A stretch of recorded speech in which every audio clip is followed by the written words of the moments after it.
Hello everyone, welcome to ChemBio classes. So we are going to start our new series that is quantum mechanics. So before starting this series, we will discuss about mathematics involved in quantum mechanics. This lecture is mainly for the medical students, those who don't know about the differentiation, integration and basic trigonometry. If anybody want to skip this lecture, then it's your choice, but for medical students this lecture will be a major chapter of this series. So let's start with the differentiation. So if you will get differentiation of x to the power n, let me explain this in Hindi. अगर आपके पास differentiation, अब सबसे पहले तो क्या है, differentiation होगा क्या। एक डिफरेंशिएशन टर्म होती है और एक होती है इंटीग्रेशन टर्म। ठीक है, डिफरेंशिएशन एक किस्म की, जैसे आप इसको ये समझ सकते हैं कि एक सर्कल है, उसका आपके पास एरिया है, सब कुछ है, लेकिन आपको सिर्फ इतने से पार्ट का निकालना है, तब आप डिफरेंशिएशन टर्म यूज़ करेंगे, तब आप डिफरेंशिएशन टेक्निक यूज़ करेंगे। और अगर आपके पास इस पार्ट का एरिया दे रखा है और आप पूरे का निकालना चाहते हैं, तो आप इंटीग्रेशन यूज़ करेंगे। आई होप छोटा सा डिफरेंस आपको समझ आ जाएगा। So let's start differentiation. Differentiation के लिए हम क्या लिखते हैं, D by d x, x to the power d by dx, basically d by dx shows differentiation with respect to x। तो अगर हम यहाँ पर x लेते हैं और जिसकी पावर n है, तो आफ्टर डिफरेंशिएशन क्या होगा, जो ऊपर पावर है वो आगे आ जाएगी और x जो है वो वैसा ही रहेगा, उसकी पावर में एक माइनस हो जाएगा। ये ऐसे हमने डिफरेंशिएशन निकालनी है। अगर आपके पास कोई कांस्टेंट है, लाइक सी एक कांस्टेंट है, तो उसका डिफरेंशिएशन ज़ीरो होगा। अगर आपके पास डिफरेंशिएशन आप कर रहे हो और कांस्टेंट जो है वो एक्स, उसका वो भी एक एक्स एक्सिस उसका है, देन आपका जो वैल्यू है वो ज़ीरो नहीं होगा। और अगर d by d x c x to the power n है, अब यहाँ पर देखो कांस्टेंट भी है और x to the power n भी दे रखा है, तो इस केस में आपने क्या करना है, कांस्टेंट को आप बाहर लोगे। ठीक है, क्योंकि कांस्टेंट का कभी भी नहीं निकलता। कांस्टेंट अगर सिंपल होता कांस्टेंट तो ज़ीरो आ जाता, लेकिन अगर constant into x to the power n होगा तो कांस्टेंट को हम बाहर लेंगे, देन आप डिफ्रेंशिएट करोगे x to the power n को। तो सेम आपने क्या करना है, जैसे यहाँ पर आपने किया था वैसे ही आप एन बाहर लोगे, एक्स एन माइनस वन करोगे, तो ये आपके पास वैल्यू आ गई। तो उसके बाद हम क्या बात करते हैं, D by d x of E x. अब एक्सपोनेंशियल, अगर आप डिफ्रेंशिएशन कर देते हैं एक्सपोनेंशियल की, तो आंसर में एक्सपोनेंशियल ही आएगा। और अगर d by d x e a x आ जाता है, अब यहाँ पर ए आ गया इसके अंदर। ठीक है, अगर ऐसा कुछ आ जाता है, सबसे पहले तो आप क्या करेंगे, ई ए एक्स पूरे का अगर आप करते हैं तो ई ए एक्स आएगा, जैसे आपने यहाँ किया था। लेकिन अब यहाँ पर ए एक्स है, तब D by d x of A x भी होगा।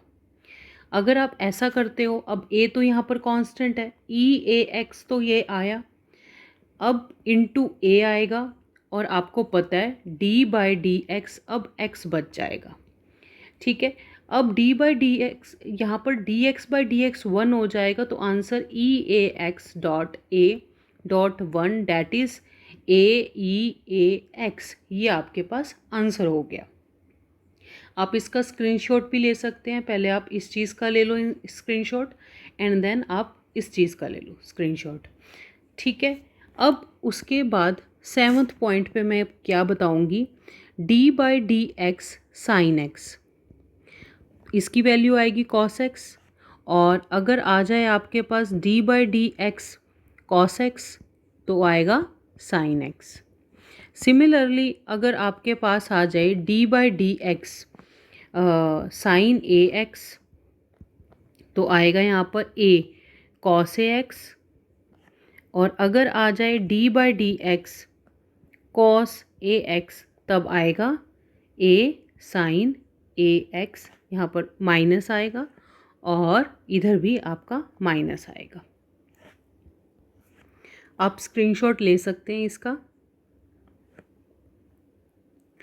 अब टोटल 12 टर्म्स मैं आपको बता रही हूँ, 12 जो मेन फॉर्मूलाज है डिफरेंशिएशन के, यही पूरे चैप्टर के अंदर घूमेंगे। अगर डिफरेंशिएशन एक एक्सपोनेंशियल का रह गया, ई माइनस ए एक्स स्क्वेयर आ जाए, तो ऐसे केसेस में सबसे पहले तो वही आप ई ए एक्स स्क्वेयर लिखोगे, e minus a x square. अब आप डिफरेंशिएशन किसकी करोगे, आप इसकी करोगे, like d by d x a minus a x square आ गया। अब यहाँ पर e minus a x square तो एज इट इज़ आपने लिखा हुआ है। अब यहाँ पर माइनस से बाहर आ जाएगा, d by d x x square आ गया।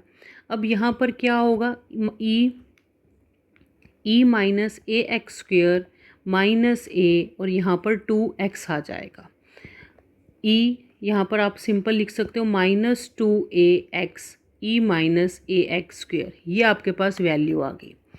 अब लास्ट जो एक मैं बता देती हूँ, डिफरेंशिएशन अगर आप कर देते हो u x into v x. अब यहाँ क्या होगा, आपने पहले यू एक्स लेना है, देन डिफरेंशिएट करना है वी एक्स को, प्लस वी एक्स लेना है बाहर और डिफरेंशिएट कर देना है यू एक्स को। तो ये सिंपल कुछ 12 हमारे पास फॉर्मूलाज हैं, छोटे छोटे फॉर्मूलाज हैं डिफरेंशिएशन के। अगर आप इनको अच्छे से कर लेते हो देन आपको पूरे चैप्टर के अंदर, पूरी सीरीज़ के अंदर आपको कोई भी डिफ़िकल्टी नहीं आनी चाहिए। इसके बाद हमारा जो टॉपिक है वो होगा इंटीग्रेशन का। इंटीग्रेशन के अंदर हम कुछ 7-8 करेंगे, ठीक है। अब फर्स्ट जैसे x to the power n, integration को हम ऐसे ही कर्व एक बनाते हैं और x to the power n और यहाँ पर dx लिखते हैं।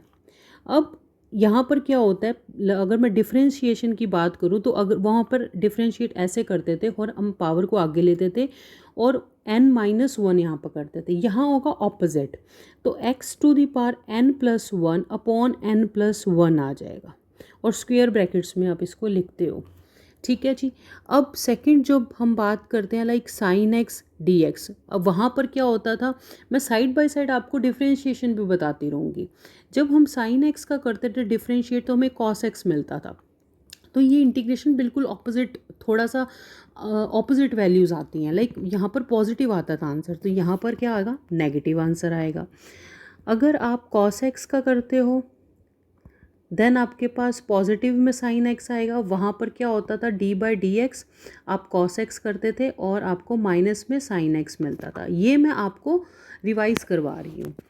फोर्थ, अगर आप इंटीग्रेशन करते हो साइन ए एक्स की, ठीक है, अगर आप साइन ए एक्स की सिंपल से इंटीग्रेशन करते हो तो यहाँ पर आ जाएगा कॉस ए एक्स बाय ए, और वैसे ही अगर कॉस ए एक्स की कर देते हो इंटीग्रेशन नंबर 5 पे तो आपके पास आ जाएगा साइन ए एक्स बाय ए, ठीक है जी। अब ये हमारे पास था कि इंटीग्रेशन के कुछ 5। अब इसके बाद जो हैं 6 एक है कि इंटीग्रेशन अगर u into v d x आ जाए तो ऐसा क्या है इंटीग्रेशन के अंदर। अभी थोड़ा ध्यान देना, ये थोड़ा सा कंफ्यूजिंग हो जाता है। सबसे पहले आपने u को लेना है, u integration of v x d x minus, अब इंटीग्रेशन आपने किसकी करनी है, पहले तो डिफरेंशिएट करना है यू एक्स को एंड देन इंटीग्रेट करना है वी एक्स डी एक्स को। तो ये पूरा जो वैल्यू आएगी उसको आपने इंटीग्रेट करना है, ठीक है जी। और ये पूरा जो हम लिख रहे हैं ये यहाँ पर मैंने ऐसे कर दिया स्क्वायर ब्रैकेट्स के अंदर। तो अब आप यहाँ पर अच्छे से देख सकते हैं कि क्या आंसर आ सकता है।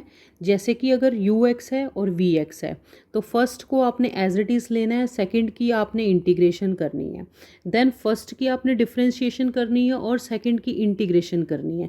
तो जो पूरी वैल्यू आएगी उसको होल को आपने इंटीग्रेट किया है। तो ये हमारे पास कुछ 6 थे। एंड देन 7th अगर हम बात करें तो बहुत बार क्या आ जाता है, sine square b x d x की इंटीग्रेशन। तो इस केस के अंदर या साइन स्क्वेयर आ जाएगी या फिर cos square b x d x की इंटीग्रेशन आ जाती है। तो इन दोनों केसेस के अंदर वैल्यू क्या आती है, 1/2x माइनस 1/2 साइन 2bx/2b। यहाँ पर भी 1/2x प्लस 1/2 साइन 2bx/2b। तो यहाँ पर आपको ये ध्यान देना कि कॉस के केस में पॉजिटिव आएगा, यहाँ पर पॉजिटिव है, और साइन के केस में यहाँ पर नेगेटिव है। तो ये सारी जो चीज़ें थी हमने बात की इंटीग्रेशन के बारे में, और इससे पहले हमने बात की आपके साथ डिफरेंशिएशन के बारे में। अब हम बात करते हैं ट्रिग्नोमेट्री के बारे में। ट्रिग्नोमेट्री जो यहाँ पर इस चैप्टर के अंदर यूज़ होंगी।